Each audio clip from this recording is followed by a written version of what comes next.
এবার nursing licensing এক্সামে ৮০% student fail করেছে, মানে 20% স্টুডেন্ট পাস করেছে ডিপ্লোমাতে, যার মাধ্যমে তারা তাদের যে বেসিকের দুর্বলতাগুলো আছে সেগুলো তারা কাটাতে পেরেছে। একদম প্রত্যেকটা অ্যানাটমির অঙ্গ ধরে ধরে ধরে কিন্তু আমরা স্টুডেন্টকে পড়াবো যে কোন অঙ্গ কিভাবে কাজ করে, কোন অঙ্গের ফাংশনটা কি, ভালো নার্স হয়ে বের হতে পারে এবং আলটিমেটলি খুব ভালো একটা চাকরি পায় এবং সেখানে যাতে হাই স্যালারির চাকরি পায় এইটুকু তারা ইনশিওর করার জন্য বেসিকটা ইম্পর্টেন্ট হওয়া খুবই জরুরি। ঠেলে ঠুলে পাস করার আউটপুট হচ্ছে বেকারত্ব। এক্সাম ক্লিয়ার করতে পারো, ভালো একটা তোমার চাকরি হয়, ভালো স্যালারিতে তুমি চাকরি করতে পারো। বেসিকে যদি তোমার দুর্বলতা থাকে, এই দুর্বলতা কাটানোর জন্য তোমাকে কিন্তু প্রথম থেকেই গুছানোভাবে হচ্ছে যা যা লাগে সব একত্রে রিসোর্স থাকতে হবে। এবার নার্সিং লাইসেন্সিং এক্সামে ৮০% স্টুডেন্ট ফেল করেছে, মানে 20% স্টুডেন্ট পাস করেছে ডিপ্লোমাতে। এত বড় ভরাডুবির কারণ কি? কারণ শিক্ষার্থীরা দেখা যায় কোনো মতে বাজারের ভুলে ভরা ওই একাডেমিক অ্যানাটমি ফিজিওলজি গাইডগুলো পড়ে কোনো মতে ঠেলে ঠুলে পাস করে, যে কারণে দেখা যায় তার বেসিক স্ট্রং হয় না।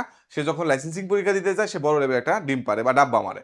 এখন এই সমস্যা সমাধানের জন্য করণীয় কি? করণীয় হচ্ছে প্রথম থেকে একটা স্টুডেন্টের যদি বেসিকটা স্ট্রং করা যায়, তার যেখানে ঘাটতি আছে, সে যে ইংলিশে তার ঘাটতির কারণে সে ভালো করে ইংরেজি মানে তার প্রশ্নগুলো ব্যাখ্যাগুলো পড়তে পারতেছে না, পরীক্ষার প্রশ্নগুলো উত্তর করতে পারতেছে না, সে ২ টা লাইন ইংলিশ লিখতে গেলে তার অনেকগুলো বানান ভুল হচ্ছে। সে যখন একটা ইংলিশের ওয়ার্ড যখন নতুন কোনো প্যারাগ্রাফ পড়ে সে বুঝতে পারে না, তখনই বোঝা যায় তার লেভেলে বড় লেভেলে তার ফাউন্ডেশনে ঘাটতি আছে।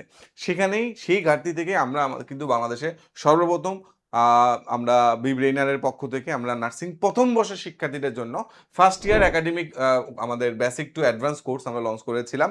বিগত বছরগুলোতে আলহামদুলিল্লাহ আমাদের এই কোর্সের শিক্ষার্থীরা অসংখ্য ক্লাস পেয়েছে, অসংখ্য এক্সাম পেয়েছে, যার মাধ্যমে তারা তাদের যে বেসিকের দুর্বলতাগুলো আছে সেগুলো তারা কাটাতে পেরেছে। এবং যেহেতু আমাদের এই ক্লাসগুলো তোমার লাইভে হয় প্রথম, তারপরে রেকর্ডে থাকে, একটা স্টুডেন্ট তার কলেজের প্রেশারের পাশাপাশি অবসর সময় ক্লাসগুলো করে ফেলতে পারে, তার বেসিকটা স্ট্রং করতে পারে। এবছর আমরা কিন্তু প্রত্যেকটা বিষয় একদম প্রত্যেকটা অ্যানাটমির অঙ্গ ধরে ধরে ধরে কিন্তু আমরা স্টুডেন্টকে পড়াবো যে কোন অঙ্গ কিভাবে কাজ করে, কোন অঙ্গের ফাংশনটা কি, যার ফলে স্টুডেন্টের মুখস্থ করার প্রবণতা কমে আসবে, তার বোঝার সক্ষমতা বাড়বে, সে অনেক বেশি সুন্দর করে উত্তর করতে পারবে, আলটিমেটলি তার বেসিকটা স্ট্রং হবে।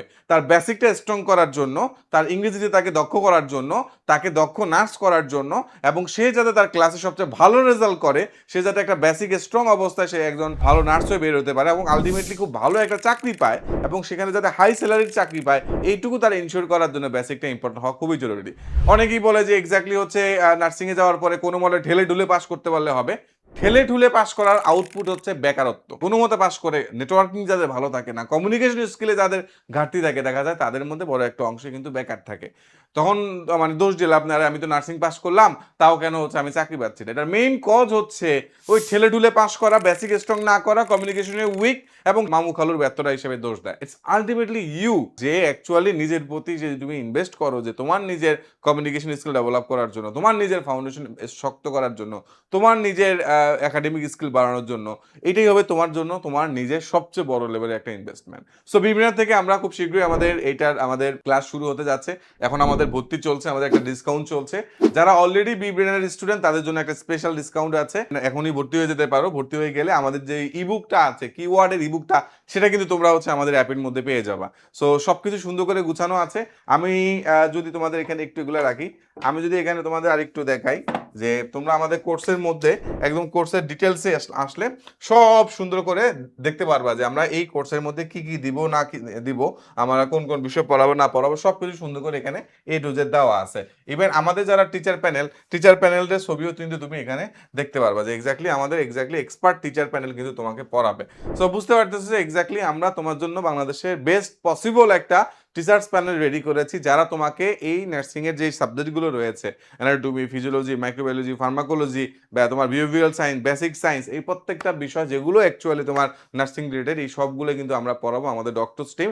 আমাদের টিমের সাথে তোমার RN রেজিস্টার্ড নার্স বিএসএমইউর মানে বিএমইউর তোমার নাবিলা ম্যাম দীর্ঘদিন ধরে বিবিএনআর পড়াচ্ছে। আমাদের এই হিউজ অভিজ্ঞতার আলোকে আমরা তোমাকে বেস্ট একজন বেসিক ক্লিয়ার করা একটা স্টুডেন্ট হিসেবে গড়ে তুলতে পারবো, যাতে তুমি তোমার ক্লাসে একদম টপ নচ পারফরমেন্স করতে পারো এবং আলটিমেটলি তুমি এক চান্স এক্সাম ক্লিয়ার করতে পারো, ভালো একটা তোমার চাকরি হয়, ভালো স্যালারিতে তুমি চাকরি করতে পারো। সো এটাই আমাদের উদ্দেশ্য, যাতে তোমার বেসিকটা আমরা স্ট্রং করতে পারি। সো দেরি না করে আজই যুক্ত হয়ে যাও নতুন এই জার্নিতে। আশা করা যায় তোমার এই জার্নিতে আমি সবসময় পাশে থাকবো ইনশাল্লাহ। তোমাদের গত বছর চেয়ে এবছর আমি অনেক বেশি তোমাদের ক্লাস নিব। এই ক্লাসগুলো যদি তুমি করতে পারো, মনোযোগ দিয়ে করতে পারো, তোমার নার্সিং এর বেসিক অনেক স্ট্রং হয়ে যাবে ইনশাল্লাহ। I believe that. Thank you so much.